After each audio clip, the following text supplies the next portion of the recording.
We're back with chapter 21 of Stargirl. On weekends and after dinner, we delivered many potted violets, and congratulations balloons, and cards of many sentiments. She made her own cards. She wasn't a great artist. Her people were stick figures. The girls had triangle skirts and pigtails. You would never mistake one of her cards for a hallmark.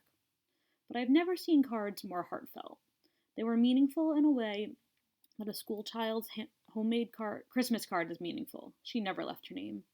But finally, after much pestering from me, she did tell me how she knew about what was going on in people's lives. It was simple, she said. She read the daily paper. Not the headlines or the front page or the sports section or the comics or the TV listings or the Hollywood gossip. What she read were the parts that most people ignored. The parts without headlines and pictures, the boondocks of the paper, the hospital admissions, the death notices, the birthdays and wedding announcements, the police blotter, the coming events calendar. Most of all, she read the fillers. I love the fillers, she exclaimed. What are the fillers? I said. She explained that the fillers were little items that were not considered important enough to be a story or to have a headline. They're never more than 1 column wide, never more than an inch or 2 deep. They are most commonly found at the bottom of inside pages, where the eye seldom travels. If the editors had their way, they would never use fillers. But sometimes a reporter doesn't write quite enough words, and the story doesn't reach all the way to the bottom of the page. The paper can't have blank space there, so the editor dumps in a filler. A filler doesn't need to be news. It doesn't need to be important. It doesn't even need to be read. All it's asking to do is take up space. A filler might come from anywhere and be anything. It might tell you how many pounds of rice a typical Chinese person eats in a lifetime, or say something about beetles in Sumatra. Or the filler might come from down the street. It might mention that so-and-so's cat is missing, or that so-and-so has a collection of antique marbles. I searched through fillers like a prospector digging for gold, she said. So that's it? I said. You read the papers? No, she said. That's not all. There's also a place where I get my hair cut. I always overhear good stuff there. And of course, there's bulletin boards. Do you know how many bulletin boards there are in town? Sure, I said fastidiously. I count them every day. So do I, she said, not kidding. So far, I'm up to 41. Offhand, I couldn't think of one, except the plywood roadrunner. What do you learn from bulletin boards? Oh, someone opened a business, someone lost a dog, someone needs a companion. Who advertises for a companion? I said. Who needs one that bad? Lonely people, she said. Old people. Just somebody to sit with them for a while. I pictured Stargirl sitting in a dark room with an old woman. I couldn't picture myself doing the same thing. Sometimes she seemed so far from me. We were passing Pizza Pizza.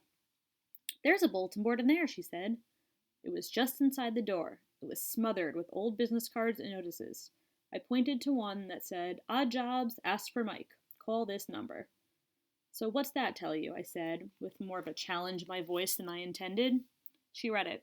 Well, it could be that Mike lost his regular job and can't find another, so he's hiring himself out. Or even if he has a regular job, it's not enough to make ends meet. He's either not very neat or he can't afford the whole piece of paper. This is just a scrap. So what would you do for him? I said. Oh, I don't know. My parents might have an odd job that needs done. Or maybe I do. Maybe I just send him a card. What kind of a card would he get? A keep your chin up card, she poked me. Hey, want to play a card game? I had a feeling she wasn't talking about poker. Sure, I said. She said she invented it. All you need is your eyes and one other person. I pick someone on the street, the mall, a store, wherever, and I follow them. Say it's her. I follow her for 15 minutes, not a minute more. I time myself. The game is, after 15 minutes of watching her, I have to guess what kind of a card she needs. But how do you get it to her? I said. You don't know where she lives. True, that's as far as it goes. That's why it's just a game. It's just for fun. She snuggled into me. She whispered in my ear, Let's play. I said sure. She said she needed a mall.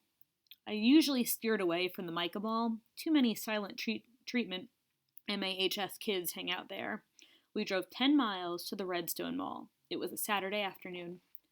We picked out a woman, lime green skirt, white sandals. We guessed her age at early 40s. She was buying a soft pretzel, regular, salted, at Auntie Anne's. She carried the pretzel into in a little white paper bag.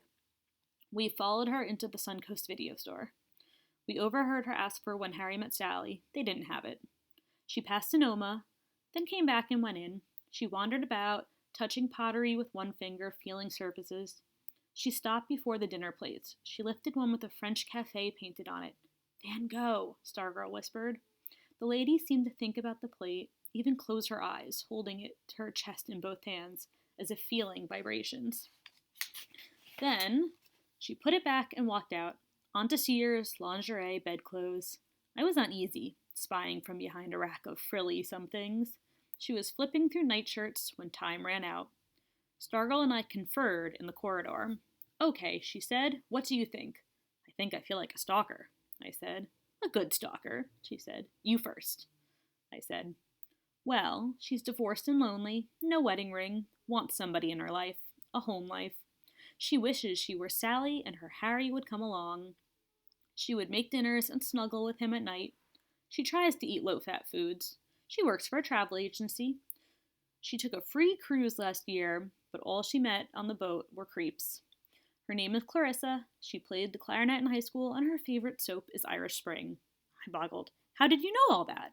She laughed. I don't. I'm guessing. That's what makes it fun. So what card would you send her? She put her fingers to her lips. To Clarissa, I would send, while you're waiting for your Harry, be good to yourself card. How about you? I would send a, mulling over the phrase, don't let Harry catch you flicking card. Now it was her turn to boggle. Huh? Didn't you see her pick her nose? I said, in Suncoast. Not really. I saw her hand go to her nose, like she was scratching it or something. Yeah, or something. She was picking, that's what. She was quick and sneaky, a real pro. She gave me a playful shove. You're kidding. I held up my hands. I'm serious. I was standing in front of the comedies. Her finger went in, and when it came out, there was something on it. She carried it around for a minute. Then, just as she was leaving Suncoast, when she thought nobody was looking, she flicked. I didn't see where it landed. She stared at me. I raised my right hand and put my left over my heart. No lie. She broke out laughing, so loudly I was embarrassed. She grabbed my arm with both hands to keep from collapsing. Mahawalker stared. We carded 2 others that day. A woman who spent her whole 15 minutes feeling leather jackets. We called her Betty.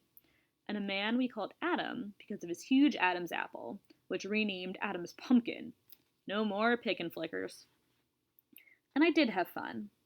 Whether it came from the game or simply from being with her, I don't know. I do know how surprised at how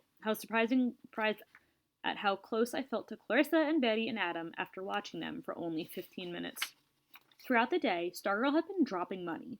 She was the Johnny Appleseed of loose change. A penny here, a nickel there, tossed to the sidewalk, laid on a shelf or a bench, even quarters. I hate change, she said, so jangly. Do you realize how much money you must throw away in a year? I said.